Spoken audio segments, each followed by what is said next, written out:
Hello and welcome to episode 13 of the Absolute Game of Nerds with your non-geek, non-nerd hosts, JP and Rohan. We have a special guest with us today. We have Nick from Geekable Podcast, and we're going to have Rohan give him a proper introduction. So I met Nick kind of really early on when I started getting back into the collecting game. I don't remember how. I know Nick, I think, messaged me and was just like, "Hey, dude, what's up?" And just kind of introduced himself. And we've been talking ever since. He's got a great podcast called Geekable Podcast, where he talks a lot about kind of like more modern issues and what he's reading, what's out there, kind of the stories that are going on now, which is great because both JP and I have literally no idea what's going on with the kind of modern landscape. So to hear Nick talk about what is out there, what's good, what you should read, that kind of thing is going to be interesting to hear. So Nick, why don't you say hello? How you doing? Yeah, what's going on, guys? So happy to be here. Huge fan of the show and you guys coming on the scene, making a huge name for yourself with the podcast. You guys have one of the highest quality shows that I honestly listen to, and I listen to quite a few. So honestly, it's an honor to be here. I can't wait to dive into some of the stuff we have planned to discuss. Yeah, thanks for letting me be here. I feel honored. Right on. Thanks for saying that. Yeah. So Nick, let's real quick, let's go brief overview. Why don't you tell everybody where you're at? I think you're Boston, right? And then we'll just kind of go into kind of your comic, what we call our origin story. What got you in, from your childhood, reading comics with your brother or whoever, however it got started. Let's hear about it. Yeah, absolutely. So yeah, just a little background on me. So not so recent grad anymore. I graduated from the University of Massachusetts Amherst back in 2020. So I was a COVID grad. Got out of college, went right into the corporate pipeline, and just sort of stuck with comics the whole way. Comics have always been a constant in my life. Always, always, always. Ever since I was like 8 or 9 years old, like little boy running around like with Ultimate Spider-Man in his hand, my parents reading it to me for bedtime stories and all that kind of stuff. So, I live in Boston now in an apartment with three of my best friends who I'm slowly converting into comics and in the MCU and stuff, which is kind of cool as well. But no, yeah, I mean, by day, I just like you guys, I'm kind of like a hybrid, part geek, part like normal human being. Like, when I tell people I'm into comics and the movies and stuff, they're always like, really? Like you? Like, serious? Like, really? And I'm like, no, like I'm probably, honest to God, like the biggest geek you've ever met, and you just wouldn't really know it. So that's kind of how it's always been, sort of like a hybrid, kind of like you guys. Rohan's a hybrid. we might be, but I don't know about him. Yeah. Actually, real quick, Nick, I want to kind of go back, and this is kind of uncomic related. So please. You said you're a COVID grad, and this is something I find that is very interesting to me. So you graduated during COVID, and then you went to work essentially from a work from home directly out of college. Is that correct? That's correct. Yeah, I was COVID started in 2019. So I was actually in China when COVID started. I was in China studying abroad. Nick, is who brought it here, JP. That's right. I'm on patient zero over here. Yeah. Jesus. No, so I was studying abroad in Bangkok at the time, and then they were like, come home. UMass was like, oh yeah, there's something going on. We don't know. It's probably gonna be fine. I come back and they're like, yeah, pack up your shit. We're done. Just don't come back. This is like going to be really bad. And that was the end of it. And then I was just off to get it. I already had a job. My offer got rescinded.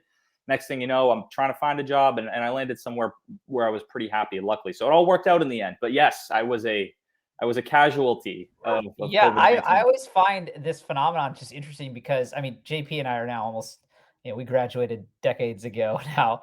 But I mean, like, I just remember so when I first graduated college, I was a civil engineer, and I just learned so much, like being in an office, like watching other people, like how to be a professional. And so when I hear people like you that are like, I've never really been to the office, like that to me is just like mind blowing. Yeah, no, I mean, for my job right now, I probably go to the office once every 4 months, and that's like it, just to give my quarterly business report, get in, get out, everything else completely on Zoom or over Slack. That's literally, yeah. I would argue there's a disconnect there too, like just in terms of networking and stuff like that. It's interesting. Yeah, no, I think you're starting to hear a lot of that now. And again, we're kind of getting still side tangent here, but like I've known a handful of people that have obviously gotten new jobs in the last couple of years, and like a lot of them will say like, I like my new job, but I just don't have any personal connection to it because I don't actually know anybody. I mean, we email about work and that's it. There's no like lunches together. There's no talk at the water cooler. There's no network kind of thing going on. No happy hours, that kind of thing. No. Yeah, which is too bad because I work at a company with like a lot of people my age. So it would be kind of fun to do, but no one goes in. No one goes in, you know? So crazy. Yeah. All right, so like let's go back to again the comic origins. So they've always been a part of your life. Who did you grow up on reading, collecting?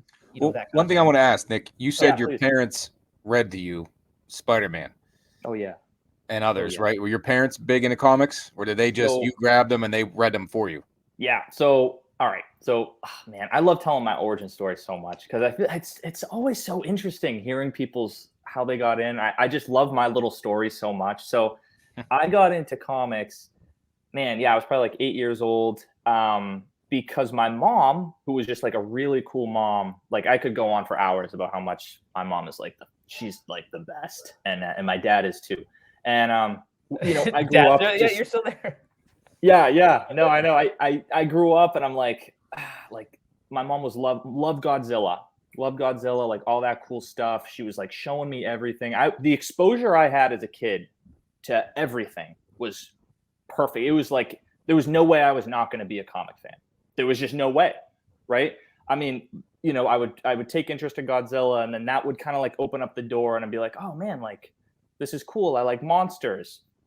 And then, you know, we'd be at the bookstore and we'd be looking at books about monsters and comics and monsters. Next thing you know, it's like, oh, Jack Kirby's art. Wow, that's really cool. Like, let me take this from the Boston Public Library. My mom would read up on like monsters, Marvel monsters, stuff like that. And I'd be like so fascinated. I'd be like, oh my God, this is so cool. And then, you know, I start realizing Marvel comics. And, you know, I was a 90s kid, right? I was born in 97. Right. So I had the X-Men cartoon. I had Spider-Man. I had all that stuff. It was just it was written in the stars. It was primed. It was all right there. And, you know, I would be so into that. Next thing, you know, I'm asking for comics like, oh my, like, I want to read about this. How do I learn more? And my mom and dad were so supportive. They were like, oh, 100%. Like, we got you. Like, my dad used to read comics here and there. My mom was like into them when she was a kid. We go to the store and we just like go crazy. And I was pretty fortunate. Like I grew up around money. Like my parents are pretty well off. So money was never an issue.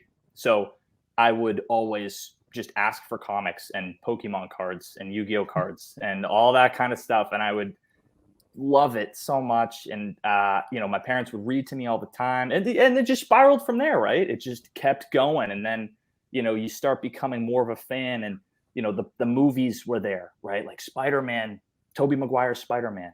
Like I'm seeing that as a little kid in the theater and I'm just like, oh my God, this is unbelievable. Like it was just the perfect timing. It really was. That was like that was our Star Wars was your Spider-Man. Dude, perfect comparison. Perfect model of comparison. Absolutely. Yep. So I will say, I think it's kind of funny to hear you say that you're a 90s kid when you were born in 97, because I think of myself as a 90s kid, but like, you know, born in 83. But like my childhood was the 90s, and so that's how I pictured the 90s. Yeah, you were a full. I was at the end where things were still like really good though. But yes, no.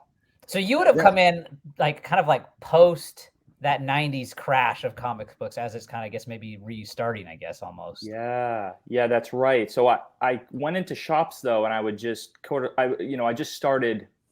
I always like to tell people I would just start picking out covers and I'd be like, oh, this looks cool, and it was all like old stuff. For some reason, I just really liked it. And I would just be like, oh, you know, Deadpool, this guy looks kind of cool. Put it in the pile to buy. Oh, like, who is Victor Creed? He looks really cool. Like, this character is so cool. Put it in the pile. And it's just kind of like, eventually I just amassed so much background knowledge, right? Because I would just read random issues on characters. And then by the time I realized, oh, wait, comics come out weekly. Okay, interesting. I had amassed all of this knowledge. And I was sort of ready to just get into weekly comics, right? Because around that time, 2004, around that time, I'd like to think the event boom happened, right? You had Civil War, you had Annihilation, you had all those big blockbuster comic events coming out. And I was ready to sort of dive into that. just from the background knowledge that I had.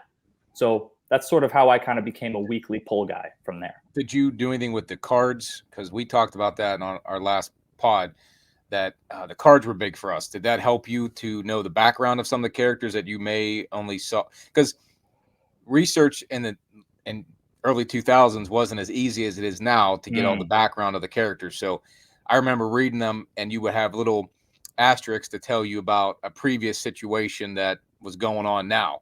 And that's the only way I knew any real background.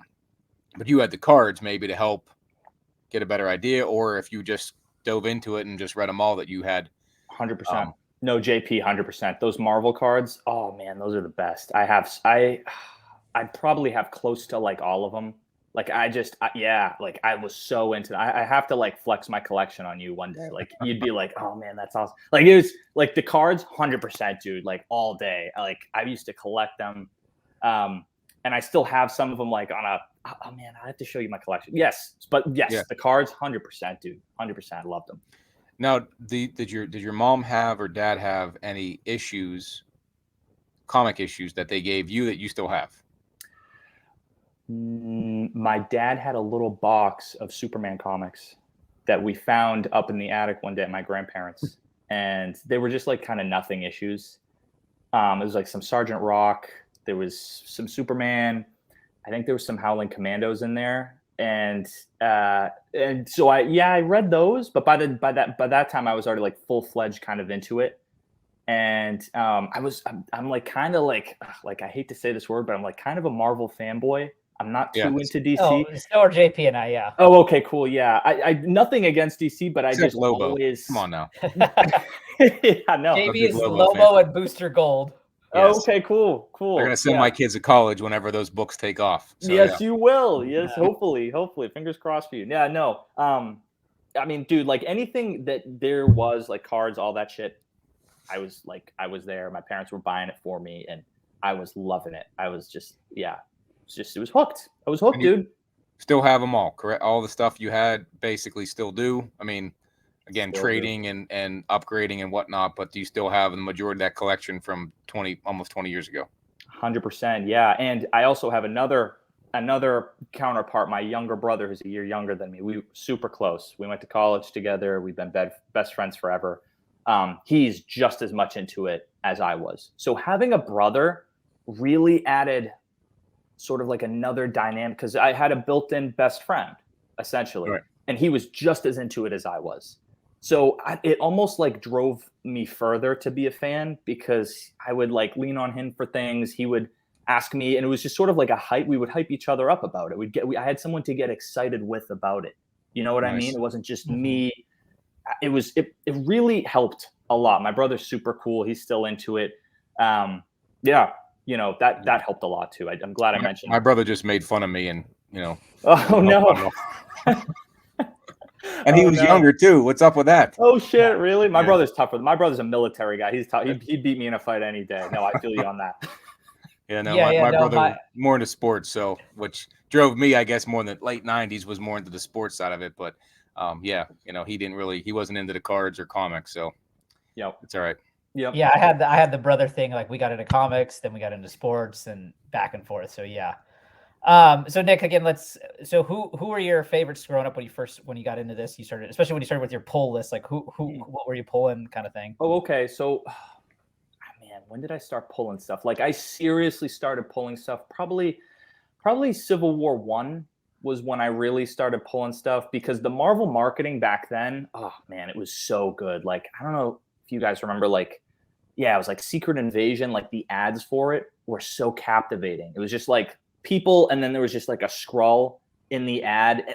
I have to like pull it up, but just the ads really captivated me at that time period. The Civil War, like, whose side are you on? Like Iron Man, Captain America. I'm like, oh shit, like this is like, I never thought about the heroes really kind of like fighting like this. Like, so that's what catapulted me in. And I was like, okay, I'm going to read the Civil War book. Seems cool.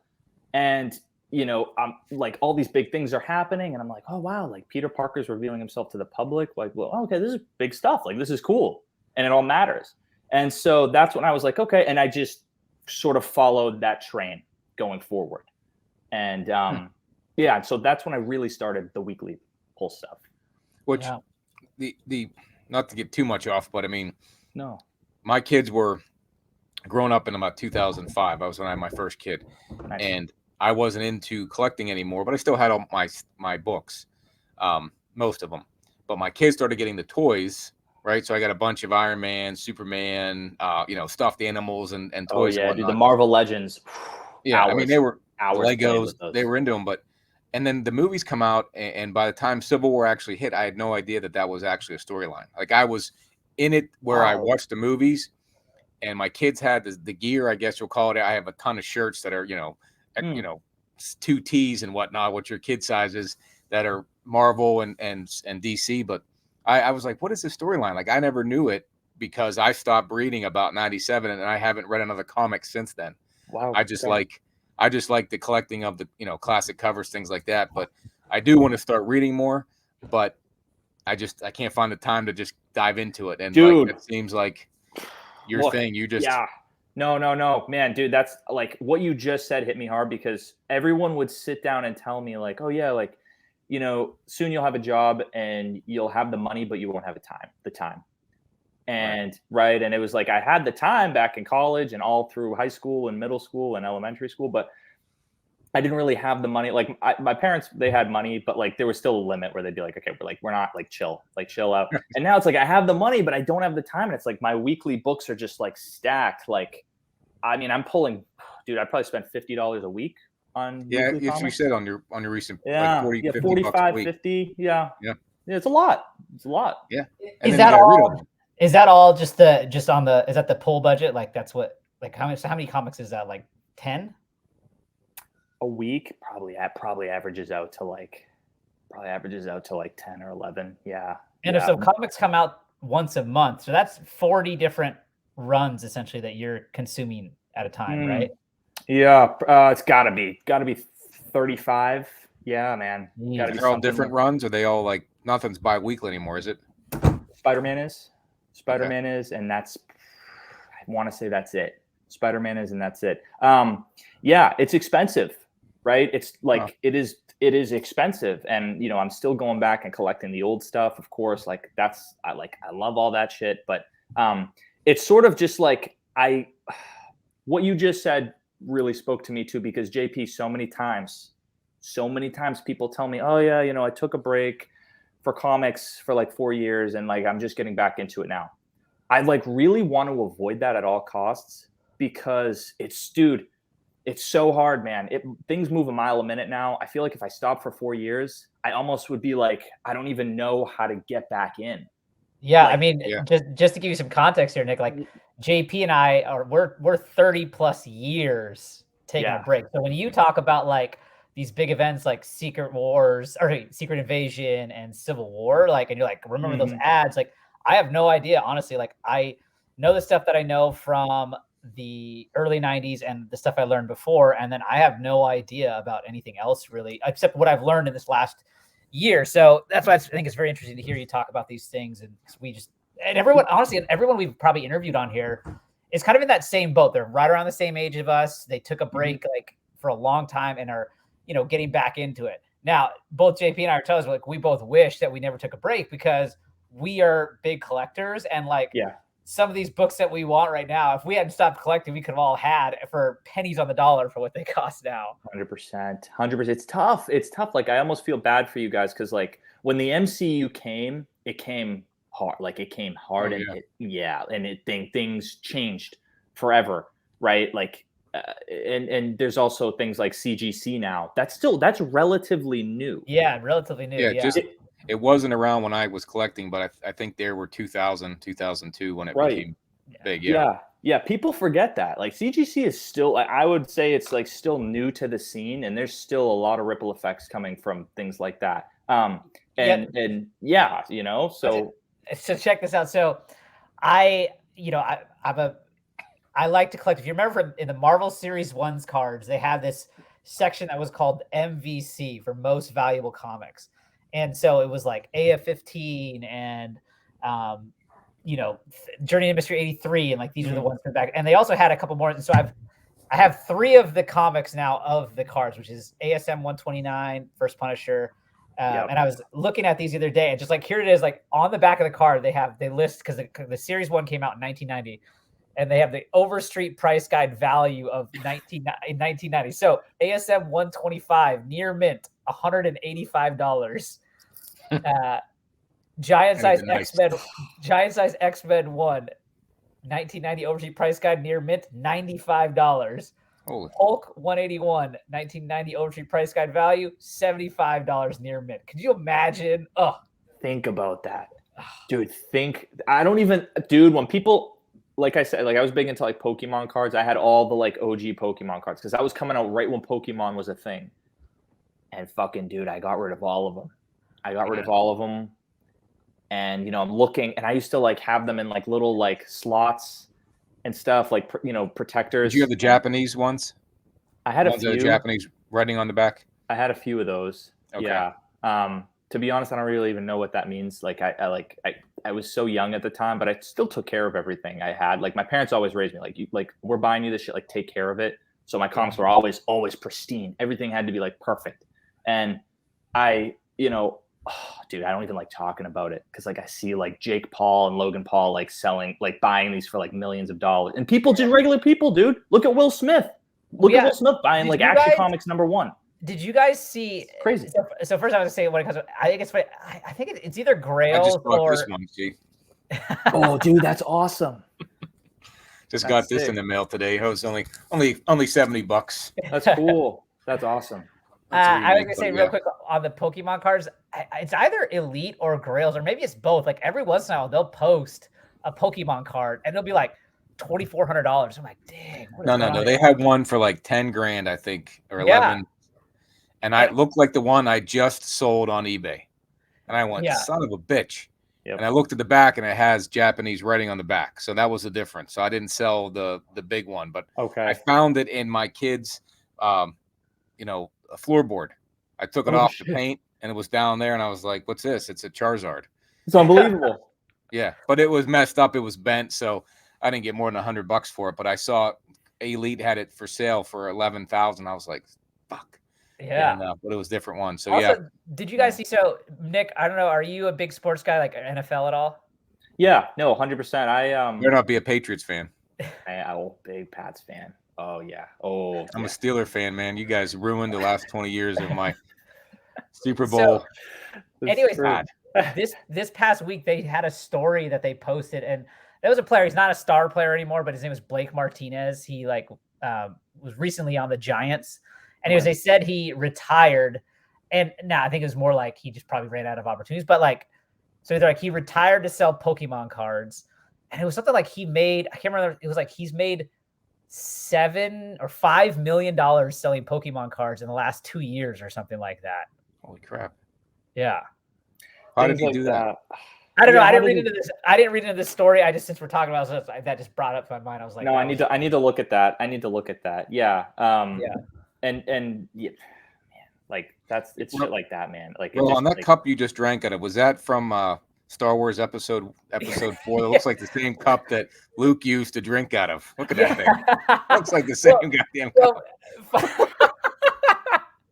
So funny thing is when we first started doing the podcast, when we do these interviews, we do them in the evening, and I have my kids often in the evening, and so we used to do them on I used to do them at home, and I would just put on Peppa the Pig to distract my kids while I do the podcast.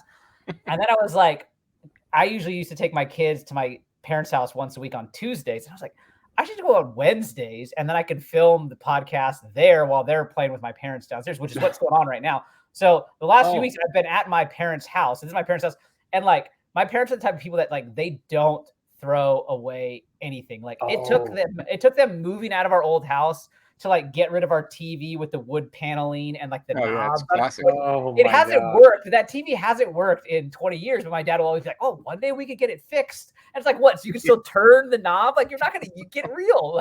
So, anyways, this cup, I used this cup when I was a child. I believe it. And they still have them. And so yeah, it looks like came out of 1977. Yeah. Oh my god, that's something I would. Yeah, no, that's funny. That's so funny you sniped that. Yeah, we have those plastic cups. You can't drop and break them, so can't go Nope. wrong when you got Nope, kids. they'll So. last you Yeah. 30 years. Yep, 100%. So Nick, let's get back to your pull list. Give us a couple examples of what's kind of on your pull list that you're into. That you're what are you reading right now? That you got 35 options. What's kind of the ones that you like? You may let a couple sit, but these ones when they hit, you're always reading. What are those? 100%, dude, 100%. Look, I am still like an event guy by nature. So when I think titles will lead up to something great, I will definitely pay closer attention to them and I'm more excited about them. Right now, if I was to like throw some titles at you, and sometimes the titles that I like the best too are the most far removed, right? In other corners of the Marvel universe that have nothing to do with anything. They just operate on their own. If I was to like list out some titles right now that I'm always like minute one, I get home, I sit down, I open the book. I would probably say Thor right now is very strong. I'm a huge like Donny Cates. I like his writing style. I was gonna ask if he's the current, because I know people really rave about that guy. Yeah, people rave about his. I mean, I'm a full advocate for his writing style because what he writes matters. That's what he does. I really appreciate it as a consumer, right? I mean, that's what I want. I want my story to matter. Thor right now is leading up to a great story. Definitely some sort of event revolving around Thanos, Marvel Zombies, and a 7th Infinity Gem, which is pretty cool. So I'm like, man, okay, 100%. I'm into that. It's very dark. It's Nick Klein's on the artist on the art. He's amazing. He's unbelievable. That's a great one. Ghost Rider right now, phenomenal. Ghost Rider's so good. It's just so scary, and it's like they're giving Benjamin Percy, the writer, so much freedom to just sort of like go crazy and kind of like go a little bit gory too. Like, you know, you see innocent people dying in like horrible ways. It feels like 2004 Marvel a little bit. Like you don't see that too much these days. Like people, I don't know, it's just different. Was that Marvel Knights? You talking about 04? Is that what you mean, or is that? That's about Marvel Knights. Yeah, that's also like, you know, Bendis' New Avengers. Like it was just kind of gritty. It was a little darker. Like Captain America was more badass. Like you wouldn't fuck with Captain America back then. Like you just would. Like he's just like a tough dude. Like now it's a little different. And you know, things are good. But Captain America is another title right now that's really cool. A lot of status quo changing, which I thought was super necessary to the character. Bucky Barnes, just a lot of like Cap's world being flipped upside down. All for that. Is this Steve Rogers Captain America, or is this Falcon Captain America? Yes, that's good that you said. Yeah, because there's two books right now kind of coinciding. That's Steve Rogers. I buy both of them. I like both of them, but like Steve Rogers, I've been saying this for years. He needed like sort of like a new chapter, sort of like be flipped upside down. But you know what, guys?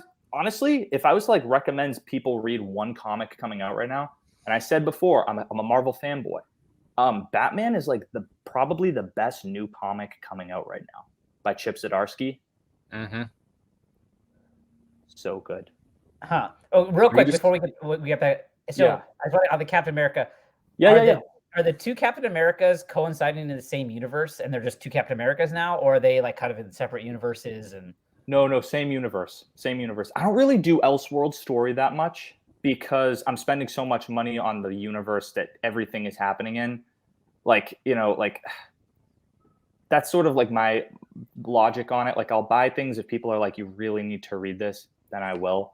But like I don't really do like two universes, what's going on in this one, that like this one, like so yes, to answer your question, yeah, they're both going on the same ones. Yeah.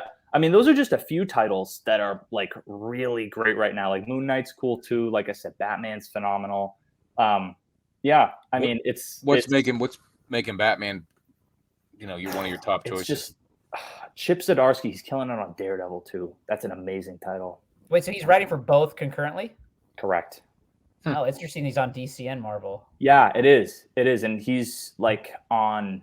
I mean, he's just on fire. Chip Zdarsky, he's like a writer that when he writes, I buy. Like that's a general rule I have. When Donny Cates writes, I buy. When Chip Zdarsky writes, I buy. Yeah, like I've heard of Donny Cates, and I've only know of Chip Zdarsky through your podcast because you guys seem to always like.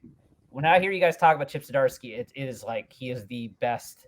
I don't know best, but he is a must-read writer. Yeah, you guys would appreciate him too. He digs into the old stuff a lot too. Like you guys would fuck with that, I think. Who else is so the other writers I've heard of, like the other one I hear people rave about is Jonathan Hickman. He's my favorite. Guys, he's my favorite. Like Stanley's always my number one. Jonathan Hickman, I think he's like actually my all-time favorite. Yeah, I mean, people talk about him like he's like the Marvel superstar right now. I could do a whole episode talking about Jonathan Hickman. If I was to like leave you guys with one thing from this episode that you remember going forward, it's Jonathan Hickman Marvel. That is what I would want you to take away from my time with you guys. Now, Seriously. He did the Secret Wars 2015. Is that correct? Correct. Yes. So have you read the 84 Secret Wars and the 2015? Yeah, every Secret Wars. Yeah, Secret Wars 2, all of them, everything. Yeah. So as they, I don't know if we want to get into the direction of Marvel right now, but it seems like Marvel, the comics are about 10 years ahead of the movies, somewhat, right? Seems like it. Yeah, 5 to 10 years. Yeah. So the Secret Wars 2015, I know a little bit of the background of the 2015. I know more of the 84 one, but from my understanding, the 84 one was essentially who was the writer for that one? I'm trying to think off the top of my head. Mike Zeck was the artist, but the person in charge at Marvel said he took kind of a poll to say what's the name of the title that would grip people the most, and it was like kids want to see Secret and Wars were the two names that came up the most, or words that came up the most in his polling. So that's where Secret Wars came from, and then it was essentially just this way to sell more toys with this elaborate story of Battle World, the Beyonder bringing everyone to this world. The 2015 story seemed like it was way, way deeper and way more seemed integral now into the Marvel in the multiverse. It seems like gripping. I have the whole set. I want to read it, but I haven't had a chance yet. Yeah, I mean, look, like it's like. Also, I want to take a stab. Was it Shooter? Was who was on? Yes, you're right. Yep. Yeah, Shooter, and then Mike Zeck did a lot of the art. And which Shooter was the editor-in-chief, I believe, at Marvel at the time. Yeah, I think it's correct. They were trying to get a way to sell toys like Star Wars did after their movies, so they wanted to sell more toys, so they came up with that whole storyline. And I don't think it was effective as 2015. I think that one seems like much bigger. Oh, dude, like honestly, JP, I almost want to tell you, like, don't even read it, because you need to really read like Jonathan Hickman's Avengers and New Avengers that just builds up to Secret Wars. Like, you would appreciate it so much more. Like the foundation, it's so complex too. Like, it's kind of like I'm not a huge Star Wars guy. I'm not a huge Star Wars guy because like I felt like I needed to really like take a lot of notes while reading. You grew up with Jar Jar Binks. Who would be in the Star Wars if that was your first? I did. I saw those movies and I didn't even really like them that much. But but of course that I'm here and I could tell you every little thing about the MCU. But granted, I don't know, Star Wars, it just didn't really connect with me. But it's like so intricate how Jonathan Hickman writes. It's so hard to follow. I would consider myself like probably like PhD in modern comics. I truly would. And even for myself, I would have to Google things that were going on while the issues were coming out. Like, why did this happen? What does this mean? How does it go to Reddit? What does this mean? How does this work? He's so smart. And it's just like, it's almost like too hard to follow, but it's so good. I can't even explain it. So honestly, like, you have the set, that's great. If you want to read it, you should. You'd still appreciate it. But dude, I'm telling you, you need to read New Avengers and Avengers, and they're so good too, man. So go back to like 2005 New Avengers or 2005 Avengers. 2012, I think. Is that when it came out? Okay. Hickman started 2012. I have one of them. This is kind of what I find very confusing about modern comics is that they rerun or restart runs so many times in the last 2 decades that I find it very, for example, like Amazing Spider-Man started in 1963. Yeah. And that still goes to this day. And then like when we were growing up, so you had Amazing Spider-Man, and then they did come up with Web of Spider-Man and then Spectacular Spider-Man, but they kind of had, but otherwise, like now there's like Spider-Man Volume 8 restarted over. And it's like, what Like it's well, ever since like they did 2000, that. they've like stopped and started every time. But there's like so many number ones now, and like I'm like, what is going on? I have no idea. No, I stopped asking questions a long time ago, dude. It's annoying, but number ones sell. And you know what? We're living in a world where, like, I don't know if you guys are big on the numbers. I'm huge on the numbers. What's selling? What's not? How many units is this sound? Like what was the top comic of this month? Like I'm into all that. The numbers like aren't that. It's sad to kind of say the numbers aren't that strong anymore. Like every 3 years, there's a decline in people buying comics. It's not really going up in the sense where it's just like it was so steady for a long time. Now it's like they need to like really incentivize people to come on and show that like, hey, it's easy to jump on. There's no more Spider-Man number 692. Yeah. Now it's like, here's a number one, easy to jump onto for people even like you guys, where it's just like, oh yeah, like I haven't been a Spider-Man fan for 30 years. Oh, there's a number one. Like now's the time, right? For people that go out and see Spider-Man No Way Home. Oh, I just saw the new Spider-Man movie. Like I'd love to maybe check it out, right? And here's a number one. Like it's always sort of the marketing is smart like that. That's what worries me about the collecting side of it is no one collects stamps anymore. Coins are probably still collected, but not as big as they may have been. Cards still are. But because the comics are in the pop culture, because you can drive past someone in a Cadillac with a Deadpool sticker on his car, it's ingrained. So I think that the pop culture part of the comics will stay. Maybe the readership may die off and on, but I think the collecting phase of it, I think, will continue forward because, my kids grew up with the movies. You had the movies as you were growing up, right? Yeah. We had Superman and Batman were the only two good movies we had until 2002 or at 2001 when Spider-Man Tobey Maguire came out. Yep. But we didn't have much to go on, just the books themselves. So now it's much more ingrained to keep it going and keep getting people interested to say, I just saw Spider-Man No Way Home. I'm going to read the comic, right? Like you said. So that's what I'm hoping for. If we're putting too much money into something, Rohan, we want to get this back someday. Yeah. I actually would be curious to know, like, if you were to look at Marvel, know how much of the pie is comic books and how much of the pie is film as a whole. Like just like if you look at the revenue stream, is it like nowadays, is it 50-50, is it 60-40? Like I'd be curious to know what that kind of pie breakdown is. Dude, it's got to be minuscule for comics. It's got to be. You mentioned on your show, I think recently, about how the movies are fueling the books now, not the other way around. Is that correct? I would agree with that. Yeah. Yeah, because it was the movies are, the books are starting to look more like the movies than other way around, and that's correct.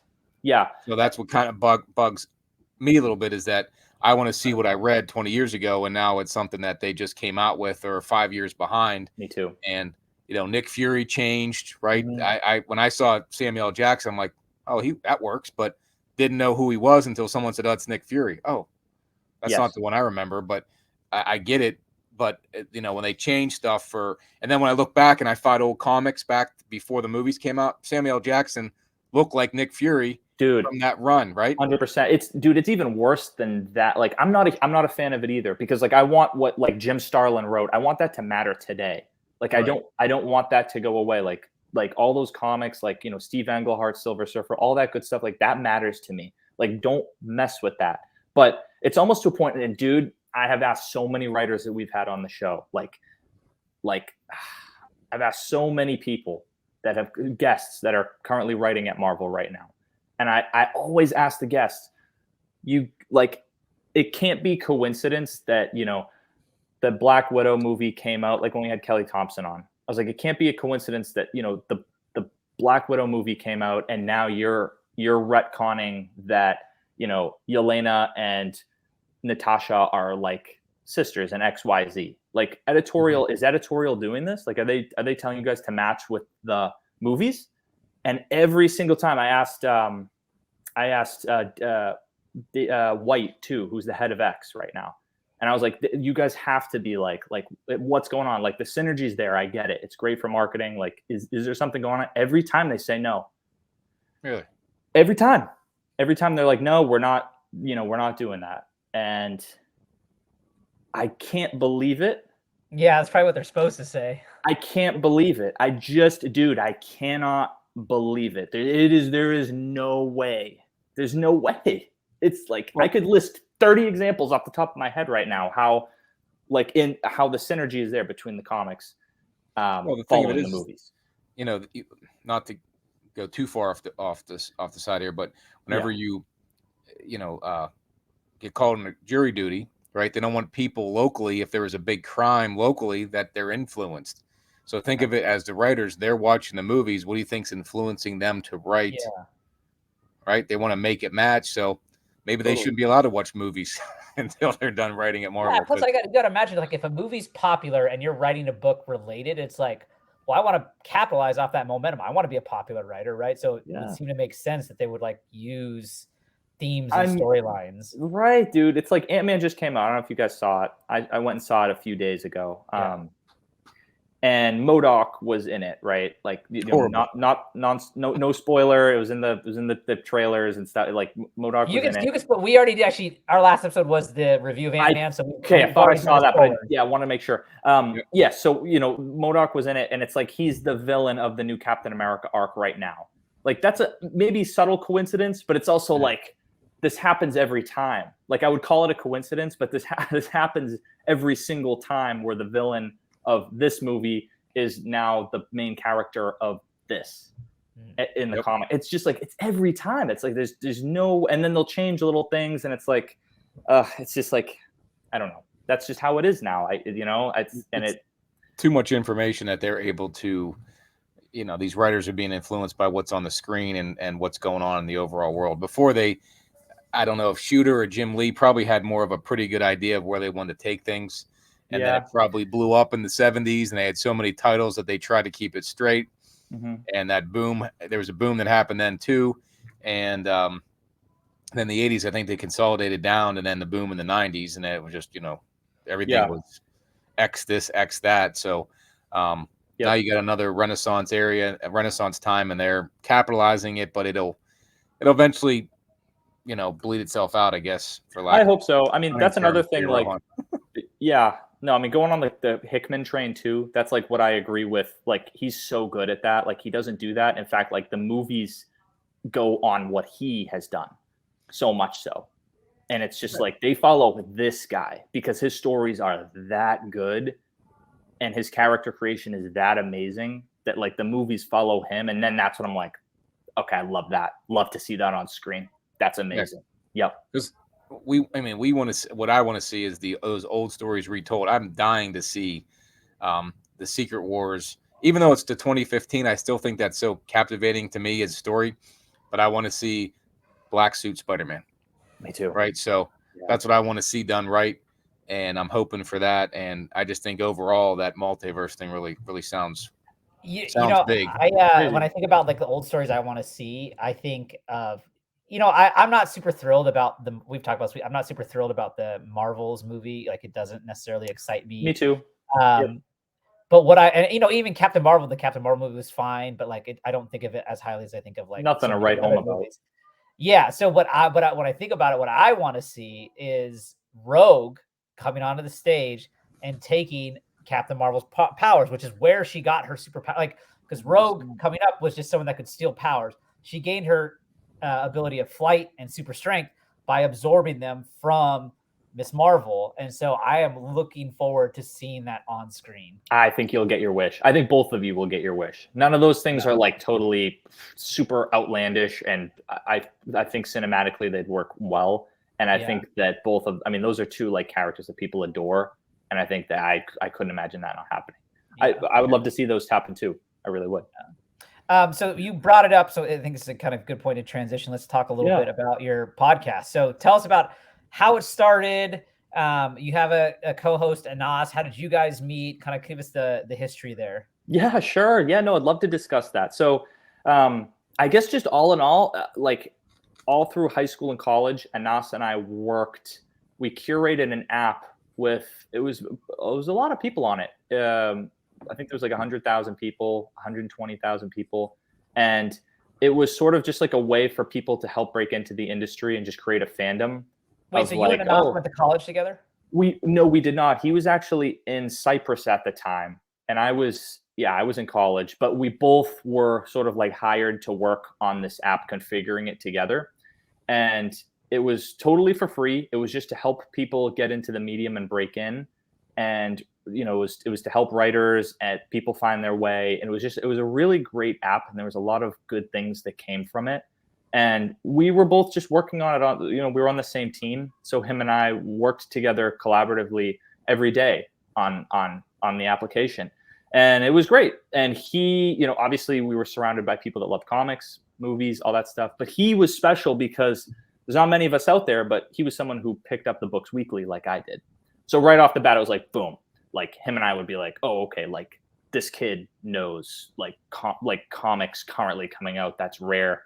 And we just became friends. And then we found out we had so much in common, even though we're from so many different, so different yet the same. Like we have like pretty much the same birthday, same year, same way we got into shit. Like, and he grew up in Syria and I grew up in Boston, and we just sort of became friends through the app.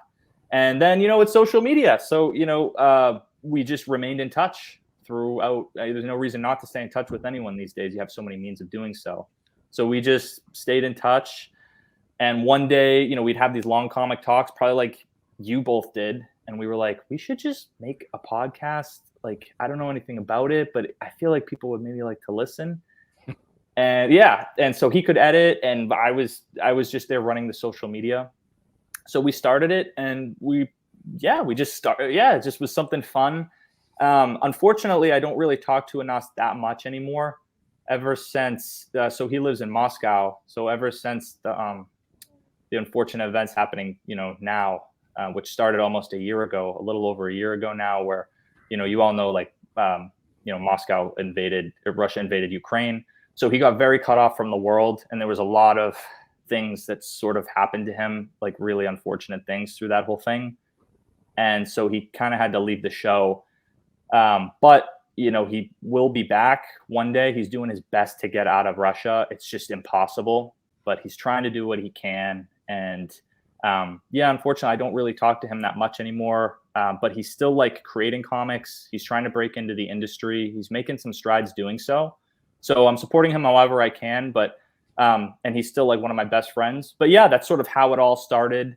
That's how it's going now. That's sort of what year was it that you guys started? 2021. Yeah, okay. or late 2020. Yeah. So it's been kind of a while now. Yeah. You're a pro at this now.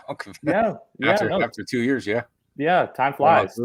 Yeah. So yes, that's how Geekable started. It started with just two friends that had like-minded, passions and stuff. And Now, does he have a nickname?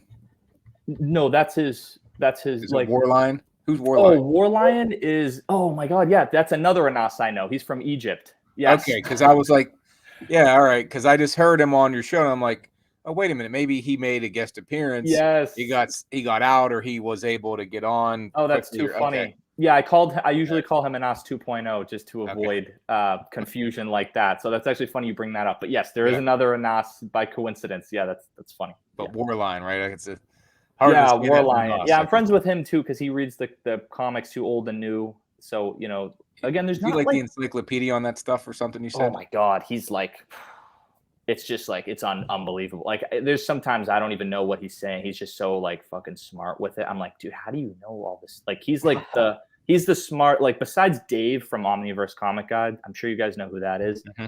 I just learned about him from your most recent episode. Oh yeah, that guy's like the nicest guy too, but he's like the smartest dude. He knows he could like rip any issue off the top of his head and I'd be like, oh yeah, that happened in like Fantastic Four like 318, and it's just he's a Rayman of Marvel. Pretty much. It's just like, how do you do that? I don't know. I hope I can be on that level one day, but at the same time, I'm also like, I don't know if I want that. But so talk to us real quick about you guys. You guys grew and like, what was it? You guys were like in the top 5% of podcasts, or what is it? And then you guys have some huge guests on there. Like, talk to us about that. Yeah, no, absolutely. So like, I love to talk. I love people. So I always go to Comic-Con and I'll go there and I'll just like network. and I'll just be like, I want to meet everybody. I want to know about everybody. I want to talk to like the guests. I want to talk to people on the floor. And so I just started picking up little things and being like, hey, yeah, like, you know, Matthew Rosenberg, like, will you come on my show? Like, I know this, you know, you've responded to my like fan letters, X, Y, and Z. Like, you know, I'm a fan. I would love if you came on. And they're always like super. That's the thing I love about Comic-Con is that like all the creators are always so nice in the industry, like minus like a few, but like they're all just like so good, like awesome people. And so I would just go and I'd be like, yeah, like, can we do this? Sure. And being like having a podcast is actually like, I tell people this all the time, it's not that hard and it's not oversaturated, right? Like if you're consistent and you have like a decent show and you ask like all of your friends to like, hey, like, can you leave me a review of this show? Like the algorithm will boost you up and it'll just like skyrocket you. Like that's my biggest tip is just have everyone listen to your show, have them leave reviews, like 5-star reviews, write a comment. That's like huge. It's huge.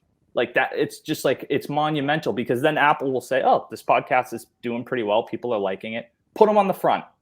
And like shit like that will just like matter. And then, you know, it just took off like that. Like we're just consistent and we did all the right things. We tried to like pay to win with it. Like once I threw like $50 at the algorithm, but I didn't really get that much from it. And the other way I do it is literally manual labor. Like Rohan, how I met you, we discussed this. Yeah. I send a message out to everyone who like their account looks good. And I introduce myself and I say, hey, listen to our podcast. We've had these people on. I think you'd like it. You're the exact type of person that I would love to listen to the show. And usually they will. That's a good point. You send out a message on Instagram for those people. Dude, I've probably done it thousands of times, JP. Nice. Thousands of times. I used to sit down and set a timer for 45 minutes. And I would manually write out messages, search hashtags, Arthur Adams, right? I would have Arthur Adams on the show. Hey, you love Arthur Adams? Check out the show. Come on. You had him on. Yeah, I had him on. I was like, come on. Like, yeah, he was great. He was our most listened to podcast, most listened to besides the Batman movie from 2022 or 2021, whatever year that movie came up. But yeah, those are the keys. That is literally how you do it. It is that easy to kind of do. You just need to sit down and find the time. Now, you only do podcasts, nothing on YouTube, correct? Or we don't do YouTube. No, not really. Don't do YouTube. I want to get into the YouTube Reels because I've heard that's the way. That's the move right now. So I'd love to get into that. You know, I have a setup like you, JP, at my house, at my parents' house, where it's just like that. Just like cool comic stuff in the back. Like, is that where you have your statues at? I have a few statues. My statue game is this one you got or something recently. Oh yeah, Marvel Legends. Yes, yeah, I did get that. Yeah. Yes, that's correct. Yeah, good memory. Talking about. Yeah, good memory. Nice. Yes, yeah. Like right now, I'm in my apartment in Boston, but yeah, I have a great setup at home. Like I spent hours in there, just like in a man cave sort of thing, like that. But yeah, no, man. I mean, that's how the podcast started. That's how it kind of grew. Was just things like that, getting good people on, spending time to like really boost up the show. Yeah, that's sort of how it worked. What's your goal with it long term with the show? Yeah, what's the future plans? Oh man, the future plans, get more guests on. We've been on a dry spell with guests because there was like some issue. Boston Comic-Con was like, didn't really work out the past couple of years and it was kind of shitty.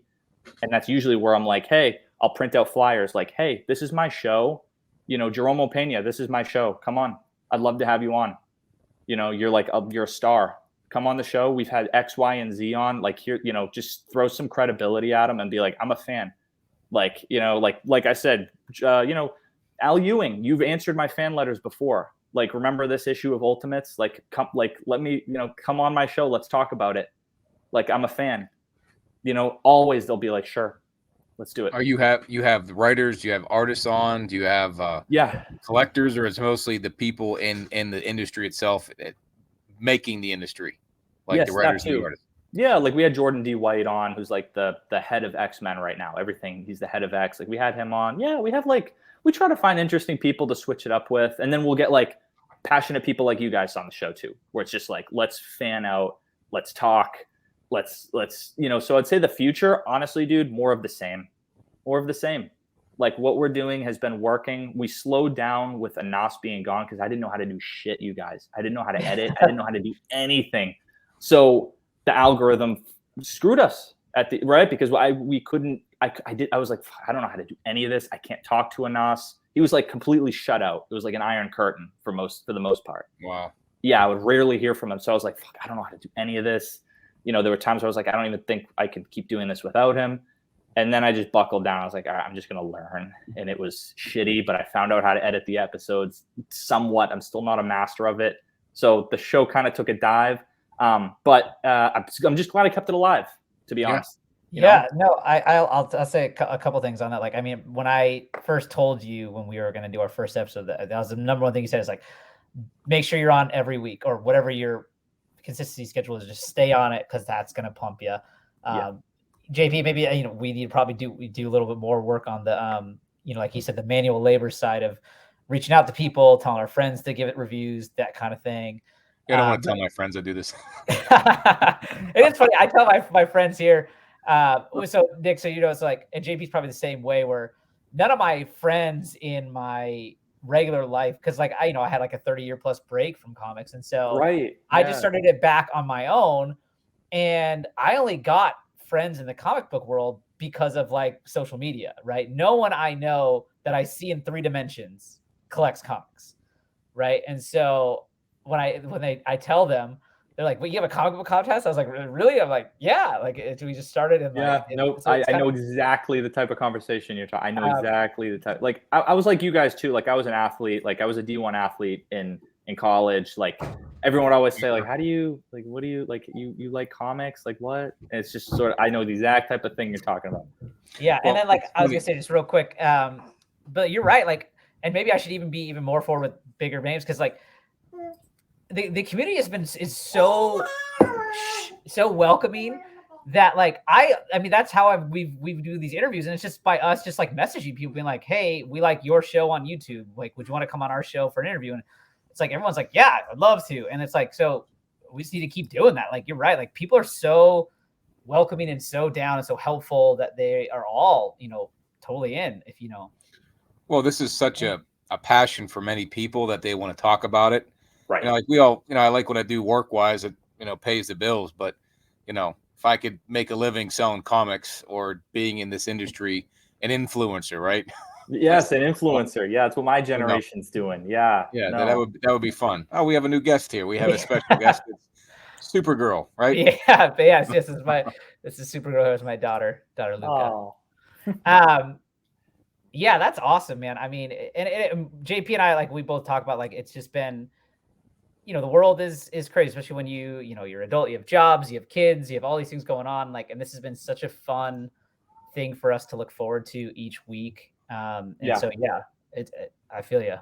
No, that's great. And I like a part of the reason I love your show so much is that, like, I do this too, but like a lot of people go through the motions on the show, and it's just kind of like, okay, they'll talk about this. Like, you guys are genuinely excited about like what you talk about. Like, I don't know. It goes a long way. Like how you sound on the podcast. Like your show is like when I listen to it, I wouldn't be like reposting your shit and stuff if I didn't like your show.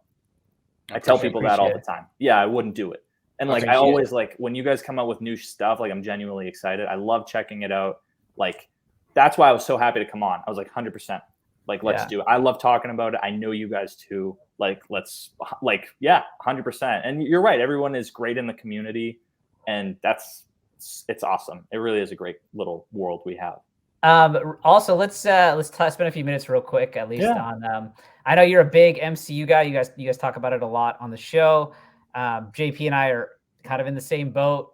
You mentioned you saw Ant-Man. Why don't you just give us your thoughts on Ant-Man real quick, and let's just have a quick discussion on like what you think the future of the MCU looks like. We did a little bit on our Ant-Man podcast. Oh, let's do it. Let's have a Reader's Digest on Ant-Man. Look, if I was to give it some out of 5 stars, I don't know, probably resting at a 2.8, 2.9.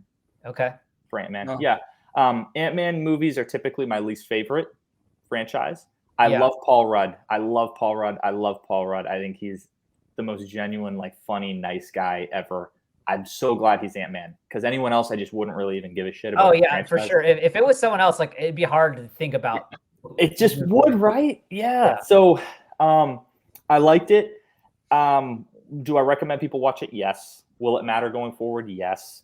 Do I think Ant-Man will die in Kang Dynasty or Secret Wars? Yes. Do I think he should have died in this movie at the end, saving everybody? Yes, I do. Yeah, I said that as when we did a prediction. I said like Ant-Man, because he's not Thor, he's not Hulk, he's not Iron Man, he's not anyone close to that. Like, how do you make an Ant-Man movie matter with this new villain that's supposed to be the Thanos level villain? Is you get the Avengers to assemble because Ant-Man was killed by this guy. Dude, I like that. I like your thought process, and that was my next point, my final point, really. Everything else in the movie was like, okay, but like Kang wasn't like, I want to be afraid of this guy. Like, I want to like really like be like, oh man, the Avengers are screwed.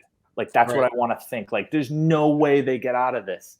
I didn't leave the movie feeling like that. I love Jonathan Majors, but as far as Kang went, little underwhelming. JP, it looked like you had something to say on that. What were your thoughts? I mean, same way. I like the movie. It moves the phase forward. Yeah, but there was nothing big in there. And Kang, who's supposed to be the big bad, was just beaten by Ant-Man. That's right. So how do you, like you said, how can you be afraid of him? Yeah. But the problem with Kang is I was not a big fan of Kang. I was more of a Doom, more of a Mr. Sinister, Thanos, because the Infinity Gauntlet was big for us growing up. Obviously, that's why they made the Endgame movie. But there's so many different versions of Kang that you can. I hate retconning a character. You can easily retcon him and say, "Oh well, he was Victor Timely. Oh, he was easily Immortus. Oh, he was Rama Tut." I'm like, what the heck? And I get it. It's a cool way to integrate him, Nathaniel Richards. But there's so many different ways for them to go with Kang that they can kill this one off, which I don't think they will. He'll come back as the Beyonder, is what I'm figuring.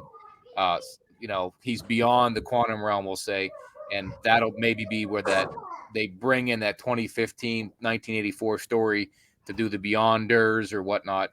But he's not dead, but it's easy to have 100 Kangs and say, oh, this one got beat by the Avengers, this one got beat by the X-Men, this one got beat by Ant-Man, Yep, I like your thought process. And by the way, they're pushing the Beyonder right now in modern comics, like weekly comics. I think he could show up in Kang Dynasty.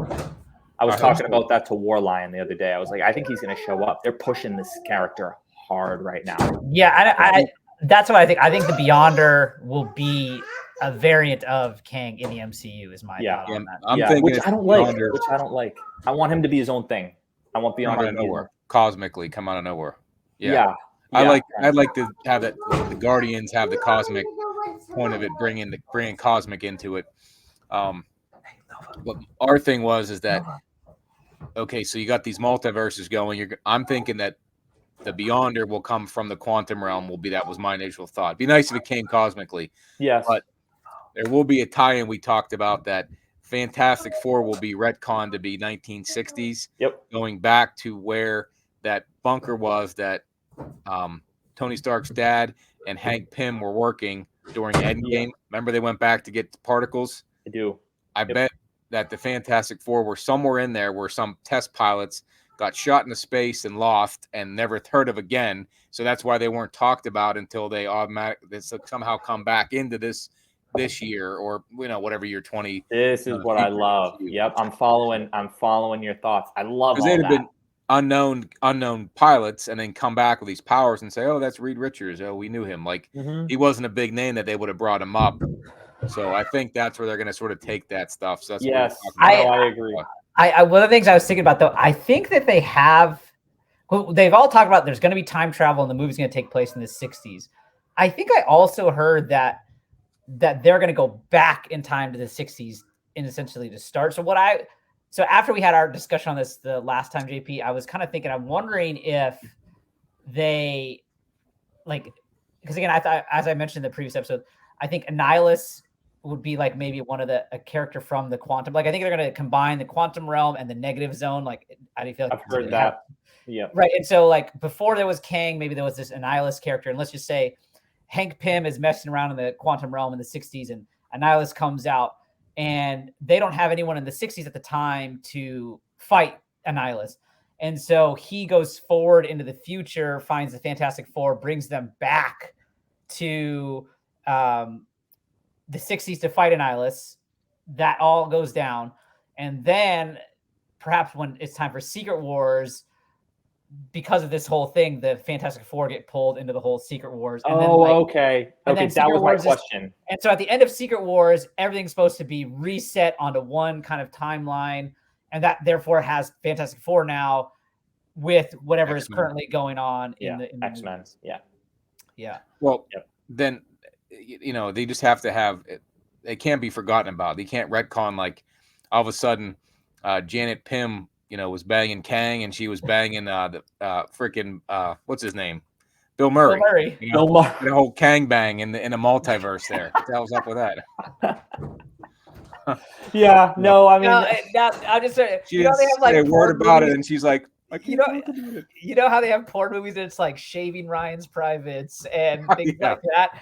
Kang Bang, JP, that's coming right there. The Kang Bang. Yeah, the multiverse. The Kang Bang and the multiverse. Yeah, the Kang Bang is coming. I love it. No, honestly, I like the Shockers in that movie, just so you know. Yeah. Oh no. Oh my God. No, I like that. I like where you guys are thinking. I like where your head's at. I would like all that. I can't wait for the FF to be here. I really can't. Yeah. I want to see all that. I really hope that Doom gets his own show. I honestly franchise him too. Yeah. Is there a current FF run that's good right now? It's funny because I just read the last issue today. It's funny you asked that, and I was asking myself, is this the best? It's good. I don't know. It's 4 issues in. It's good. Would I recommend you guys read it yet? Maybe not. Didn't Hickman do a Fantastic Four run? Yeah, man. And it's probably better than John Byrne's, which to me is the best Fantastic Four run. And it's probably better. The Ultimate one? Yeah, he did Ultimates too. Okay, that's where who's that? The Reed Richards with the big xenomorph looking head thing? Yeah, the Maker. He's Maker. One of the best villains right now in comics. Yeah. Okay. Yes. I think they might bring him into that, right? Bring him into the. I'd be down. I'd be down. Not knowing the storylines, as you look out to the future movies, where do you think what's your take on where it's going to go, or what do you want to see? Yeah, 100%. I think it's pretty simple, to be honest. I think I think after Secret Wars, it's going to be kind of like Dawn of the Mutants. I think we're going to see that a little bit in Deadpool and Wolverine when that movie comes out. I have high hopes for that movie as well. But I think that's where it's going to be. I think everything's going to be a little more streamlined, and I would just love to see a little bit more of that. And I also think that we're going to see a lot more Daredevil coming up too. He's going to be an Echo. He's going to have his own show, which is 18 episodes. Rumors are heavy that Spider-Man and Daredevil are kind of going to be together at some point. I think it's not realistic. I think it's realistic that we will see Tom Holland appear in Daredevil Born Again, the show. It seems like that's for certain. Yeah. And so which is crazy. Yeah. This is the kind of concept I was talking to JP about, was that I do think that Marvel and the MCU is going to, and I think they almost have to create several different pathways, in the sense that Daredevil's, the show is coming, but Daredevil can't really fight Kang. That's what JP were talking about, right? Yeah, no. And so I think you're going to have Marvel going a number, and I think they have to, because at the end of the day, you want to keep bringing on new fans, and you can't expect fans to rewatch 64 movies to catch up, right? No. And so I think what they're setting up is you have your cosmic side of things, where you can have Fantastic Four, Silver Surfer, that kind of realm, right? And then you're going to have the street level thing where you have Daredevil, you have Punisher, there's Kingpin. And I think Spider-Man's a character that can be the one that ties these all together, because he's in this. He would be the Kevin Bacon of the MCU, right? Exactly, right. Just sort of. I think there's going to be a monsters pathway, because you had the Werewolf by Night. Then they want to do Ghost That's Rider. what I was going to say. They want the Blade movies about to be started filming, and so 100%. I think you have different pathways. My question to you though is, since you've read the story, with all that's going on, Secret Invasion is about to come out. And it seems like it's one that they're banking on to be a big kind of thing. But where does that fit in right now? Because it's the Kree or the Skrulls, and how does that fit in? What do you see this going? Yeah, let's talk about that real quick. Look, I think this show, I have extremely high hopes for this show. It looks serious. It looks espionage. It looks it looks Captain America: Winter Soldier, which is one of my all-time favorite movies. Top 5 MCU movie. Yeah, probably of my life, dude. Probably of my life. Yeah. Like that is one of my favorite all-time movies. I don't think that'll ever change for as long as I live. This movie is going to be. It's quoted by Kevin Feige as being the biggest tie-in of all of the projects so far. What that means, we don't really know. What we don't know. Does that mean it's tied into Kang? I couldn't see how. See how. Does that mean it's tied into? I don't know what he means by that. But when Kevin Feige speaks, his dialect is so good. He's so good at talking in interviews that when he says stuff like this, it's true. So what that means, how this will tie in, I don't know. Does it mean it'll have ramifications going forward? What does this mean? Does it mean that, at the end of, episode 8, the final episode, we'll find out that like X person is a Skrull and that's going to matter going forward? Like, what does that mean? I don't know. But when he says things like this, then it's going to matter. It's going to matter. I have high hopes for the show. It's one of my most anticipated projects. Yeah, I agree. Like from what I hear about it, it sounds great. Like I like the fact that it sounds like the espionage theme. In all reality, like it kind of seems to have similar themes as the Lanterns show that James Gunn talked about for show. And like, I think that sounds really cool. And I will say, like, why I like the espionage too, especially is like, I do feel like building up to Endgame, the MCU had a good balance of like seriousness, but you had moments where you laughed. And I feel like they've kind of leaned too much on the comedy a little bit now in the movies and the shows. And it's like, it's time. Love and Thunder. Yeah, exactly. Like Thor: Love and Thunder. It's like it's time to like, no, these are serious villains and people. That's why I think Ant-Man should have died. For instance, like Ant-Man should have died. We gotta level back up the seriousness here now. And I would argue they did with that movie. Like Ant-Man wasn't like all like chimey jokey like the first two. Like this movie was a little more streamlined in terms of like seriousness and on the emotional spectrum like that, which I liked. Yeah, I need more of that. Less of like Thor, Love and Thunder.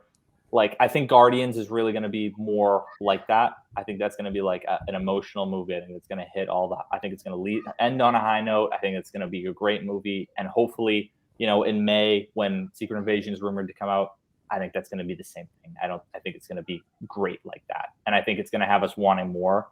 And that's all we're asking for. We're not asking for a lot. Just chime down the jokes a little bit. Phase 4 had no direction. Phase 5 now seems to have a direction. So I'm intrigued now, given Ant-Man, right? That served the purpose to tell me where the roadmap, and hopefully Secret Invasion do the same. I agree. I mean, I would argue that Phase 4 had negative amounts of direction. It didn't even have no direction. It had negative amounts. There was no. It just was. I don't know. I look back at it, and it's like saying that like 2 + 2 = 17. It's just like nothing really worked. Nothing really. No. There was no leader. Like Captain America and Iron Man and Thor were my guys. They were my guys. They were the lead. They were directing the MCU forward. They were pushing it, and we don't have that. Tell me who's leading it right now. Well, no one's, and that's why I hope. My hope, and I talked about this with another guy, Lawrence from Mighty Comics, that Reed Richards can be that guy. And I would love that. Yep, we desperately need it. So that's my one ask. Give me direction and give me like leaders in the MCU to be like, okay. I want leaders that are able to steer the ship, because you don't have anybody like you were saying, Daredevil, the street level people, and these new characters don't have the power level to fight Kang. Right. So you got Thor left, you got the Guardians, you need Silver Surfer, you need the Fantastic Four, you need some of these big cosmic people. Sentry, bring him in 100%, dude. Yeah, it can be done. I think it'll be salvaged. Excuse me. So many people are like, "Oh man, yeah, I gave up on Marvel." I haven't. No. I'm not even saying that because like I'm a fanboy. I haven't given up. I think it'll work out. Rohan, what did I send you the other day? After every movie, Kevin Feige says we have a meeting with the directors and with our board, and we discuss what went well and what didn't. Yeah. Every movie, they're on top of it. I mean, they are.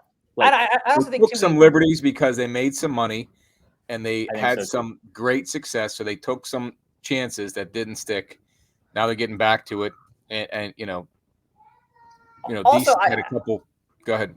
I would say also you got to expect, like, again, like I said this in that other podcast, like Disney bought Marvel not to just make Endgame and stop, right? Their plan is to make they're making content for the decades, right? I mean, they haven't stopped making Mickey Mouse content, right? Or Winnie the Pooh or whatever, right? So they're going to plan to make this for decades to come. I'm all on board, but we also have to have expectations that it's not always going to be home runs because that kind of consistency, it just does not exist. That too. You have to remember a lot of like phase 1 and 3 was as much as Kevin Feige's dedicated and the teams were there, like Jon Favreau, you have the Russo brothers, like dedicated people that knew their craft. There was a lot of luck involved. A lot of luck involved with those movies. What's funny about that is that Jon Favreau was my guy in Swingers, right? Mikey, right? I felt like I was just like that guy, you know, in a sense. And then I found out he directed Iron Man and Elf. I'm like, my 2 favorite movies of that 10 years. He directed both of them. Crazy. I was like, it's hard to I didn't see him doing that. He directed Swingers as well. Him and Vince Vaughn, or they wrote that or something. So it's crazy the impact he had, and on Mandalorian, which came out today. Yep. You know, that's big when you have such a fan like that can make great stories. Kevin Smith the same way. So you need Russo brothers. I don't know what their tie-in was, but they seem to be fans like Feige. Definitely. Yeah. So Feige, they're not James corporate Gunn. Right. in a suit just trying to make money. They want to make these stories. Right. So yeah. Real quick, guys, key takeaway there. 10 years ago or whatever it was, JP was a swinger. And he made the Kang Bang a reality. Many times. I made that reality all weekend long. Oh my God. The JP verse. I did have the chain, the chain with wallet chain. I did have that. Did have the Doc Martens, but I didn't go as far as the new Swingers version. Love it. So, but I was going to ask you, you know, your direction of the movies, but your, you know, Rohan and I have these, you know, the trifecta, we'll call it, of what we're trying to collect, and is there, you know, and I don't know if there's real reason why. It's just because they were popular or what. I don't know why I want to collect what I want to collect. I mean, it's what I like. But there's 3 books that we want to have, and Rohan has 3 of them. I'm still trying to get number 3. Sure. I need to know. So GSX1, Giant Size X-Men, ASM 129, and Incredible Hulk 181. Those are the trifecta Bronze Age, right? Books. Yeah. Beautiful. For me, you could add on FF48 too, because of my Silver Surfer love. That's a good one. Man, Quadfecta, what would you call that? I almost bought that at Rhode Island Comic-Con, but I bought, what was it, ASM 29, which is when Romita Sr., that was his first. 39. Excuse me. Thank you for correcting me. Yes, 39. That was first Romita Sr., and I was like, man, I'd love to have Stan Lee and Romita sign this. Yeah. So that's why I was like, damn, I got to go for that. Yeah, that's a top. Not only is it his first one, talk about hitting a home run out the park. I mean, that is a top 5 all-time Spider-Man cover. Yeah, and it came back from CGC with a 4.5, which was a little underwhelming. I wasn't going to send it back in or anything, but I was just like, man. I'll tell you what, like, and JP and I talk about this a lot. Like, we're not guys that are buying comics as our retirement fund. Or, you know, we collect for the love of the comics. And as far as I'm concerned, as long as it presents well, I am happy with any grade I can find at a good price at a good deal. Yep. So, yeah, you guys are great at finding deals. Like you know, it's pretty amazing. Like the comics you guys come across on a daily basis that I see posting about, pretty crazy. And JP, I need to follow you too. I don't think I follow you, but I speak for Rohan when I say that. Like, dude, your comic game's like crazy. Like it's insane. Thanks. Thank you. Dude, I mean, dude, look at your background. I keep looking at it. Like I keep like trying to see cool stuff. I see you got a Ghost Rider comic back there too. Yeah, I go to antique stores and find stuff, you know, and that's fun. I basically try to find some margin to find the books, you know, to trade for the books I want. But then, like, that Ghost Rider cover is not worth anything. But it's man, Tex was a great artist, man. I mean, those fireheads. I love that. Oh my God. Love that. And that's like peak what we grew up on was that kind of stuff. Yeah. Right. High octane 90s, just freaking crazy. Yeah. No, and it was great artwork back then. It was all about the artwork, and that's sort of why majority of my collection is McFarlane. The wall behind me in white is all McFarlane books. Love that. And those are books I had as a kid. So now I see it. Now I see it. Now once you say that, now I'm making out exactly what each cover is. Yeah. Yep. So I still have those ones, and a few I find them here and there, and I don't really sell my McFarlane's because I want to have everyone he drew, plus go back and get Coyote and the DC books he did. So that's sort of my thing, to be able to display them all. But that trifecta was important to get.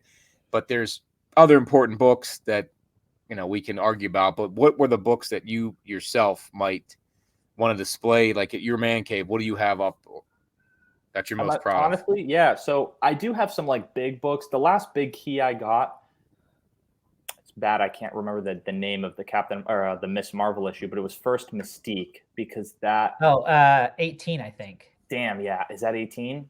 I think it's in the teens. I was gonna say 17, but I don't think Rohan, that's right. You might be the new Rain Man of our show. I know, huh? Look at him over here. I think the 17 is the cameo and the 18 is the full appearance, I think, is how it goes. So I just got both of those the other day in pretty much near mint condition, which I was really happy with. Those I got because it tied into sort of the like the Korvac saga from the 70s, which is an event that I've been trying to collect for so long, but it's impossible to do so. I finally got it, so I can read that. Those are the last like keys that I bought. As far as like the big three, if I was to like sit down and be like, if I could just snap my fingers and these would be the comics in front of me, honestly, I think it would be Hulk #1. I love that. I love that. Just everything about that book. It was like a horror book. The Hulk wasn't a good guy.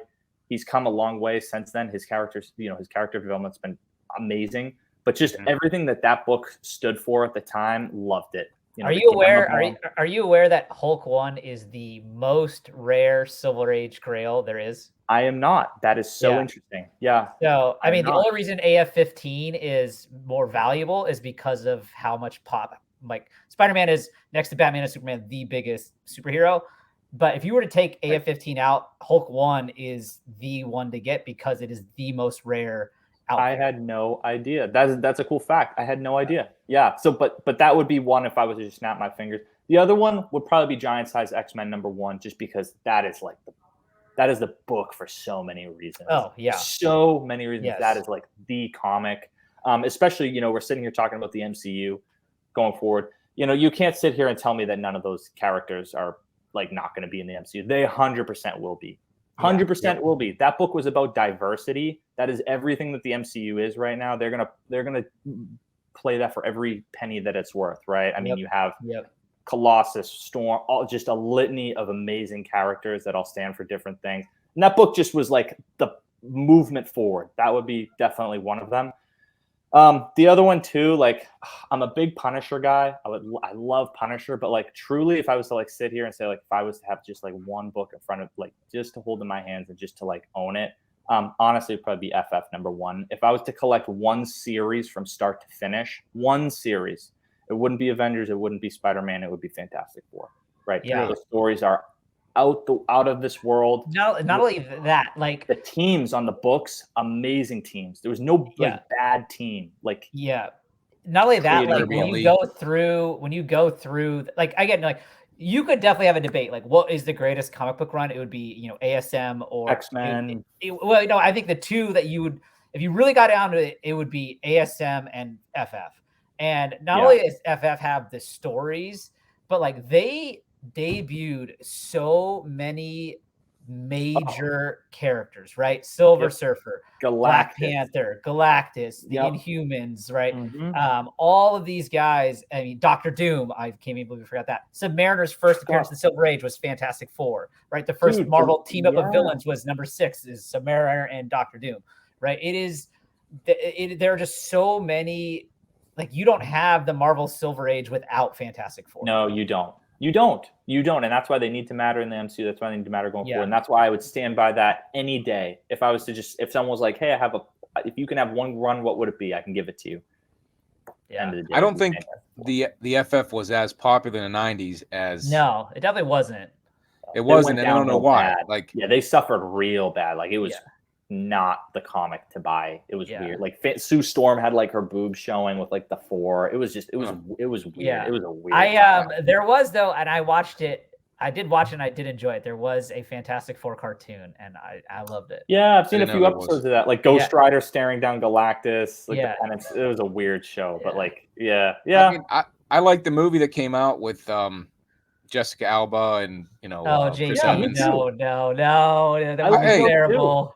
Yeah, I mean, like it's them. finally you got to see Galactus. You got to see, which was a terrible Galactus, but you got to Terrible, see but- Silver Surfer, Yeah. Doctor Doom, which was again terrible. But the attempt, like it wasn't as bad as the Captain America movie, the '90s.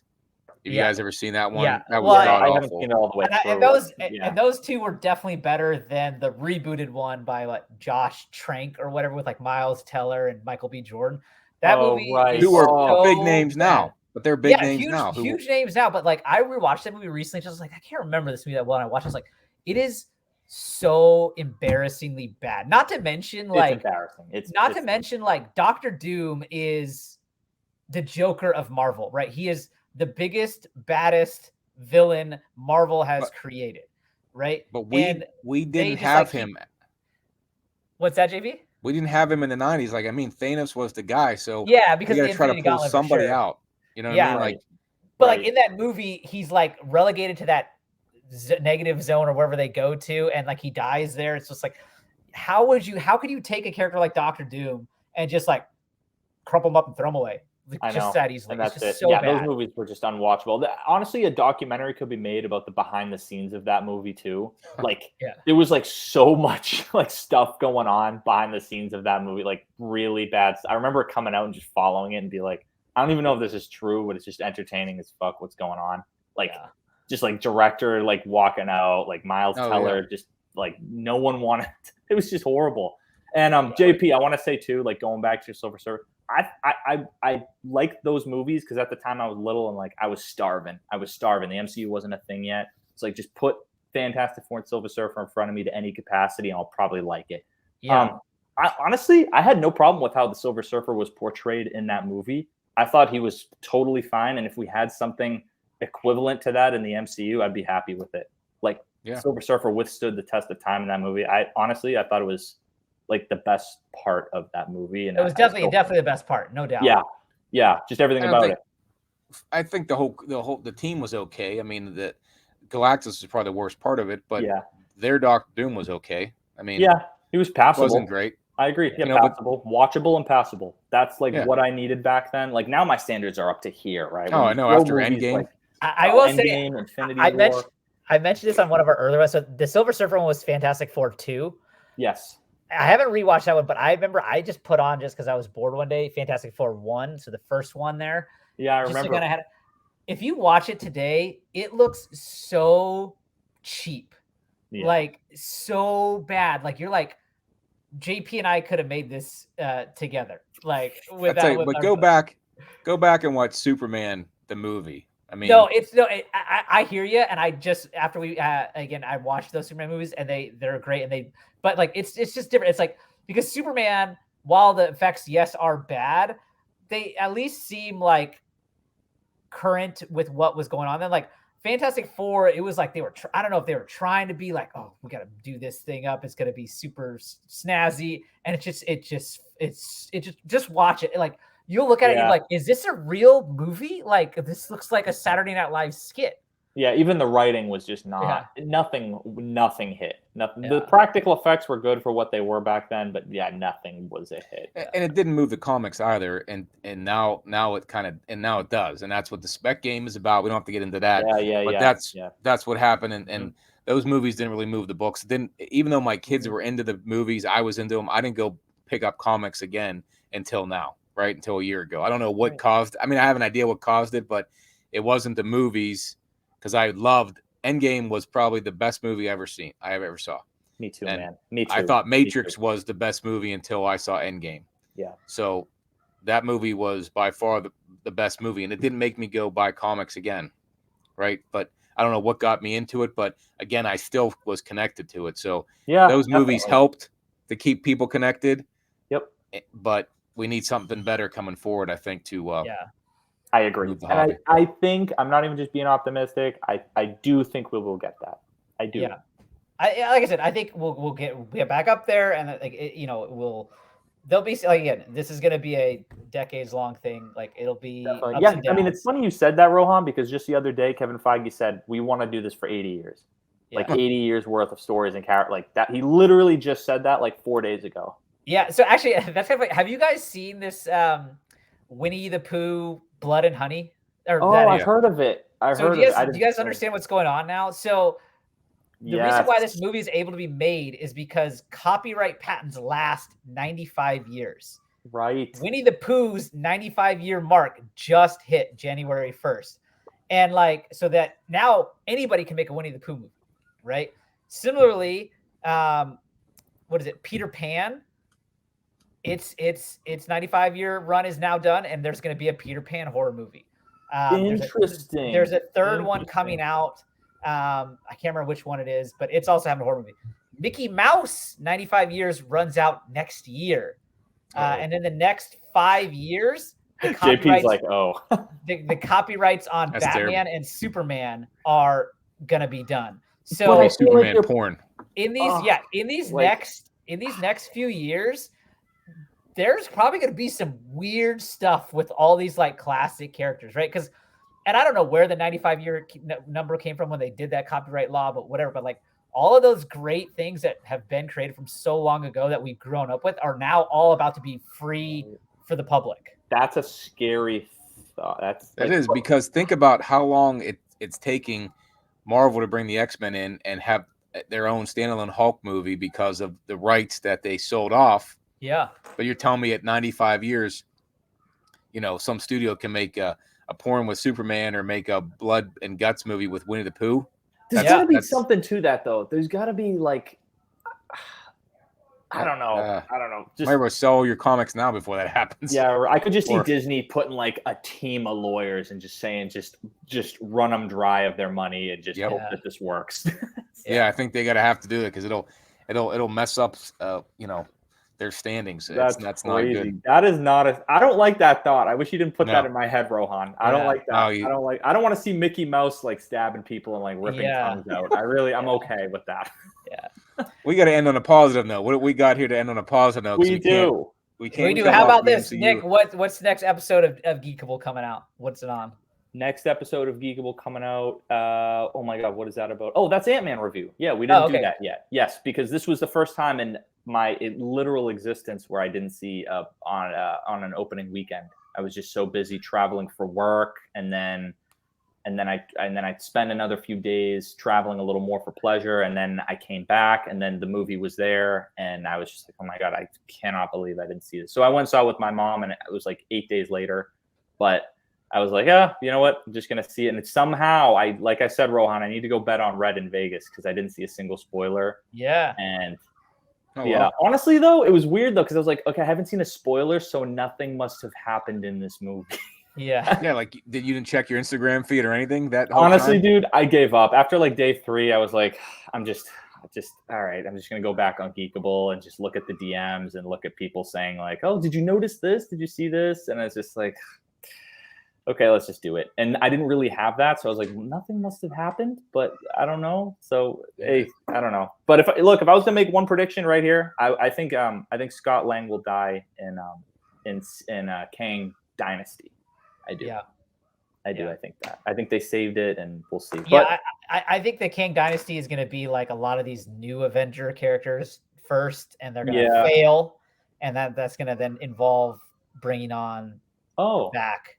That's an interesting thought. I didn't even consider that. Yeah, have Kate Bishop, Hawkeye, just get exactly, because they're all these new characters are none of them have the ability to take on Kang, right? Experience or ability, right? Yeah, none of them do. So, yeah, I mean, overall, guys, I'm super thankful to have been on the show. Definitely learned a lot from you guys. JP, I need to follow you, and I also want to say too, if you guys ever have any questions, you guys have missed a lot of material and a lot of stuff, I'm an encyclopedia at this point.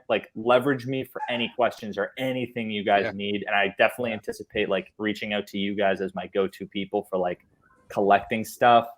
Because if I ever have a little extra money, I would love to buy a nice McFarlane book or a nice Claremont this or that. So let's lean on each other here a little bit. And for sure. And we are definitely going to want to have you on again in the future. So please, my God, I'd love to. I had a great time with you guys. JP, pleasure to meet you. Seriously. Nice meeting you. Yeah, no, definitely want to come back. Yeah, we could talk about this stuff for till the wee hours of the morning, as they would say. Yeah, see, we're No. running on like an hour 30, and it's just this every is my minute this is is my great. gotta go call right here. Yeah, that is bedtime, huh? Yeah. All right. Well, Nick, thanks for coming on again. Appreciate the content, the information. Rohan, it's always good to see you in 2D. Yeah. And we'll message back and forth. But until the next podcast, everyone, I appreciate your time. Looking forward to seeing everyone on the next pod. All right, Take it peace easy. out, guys. Peace. Bye, guys.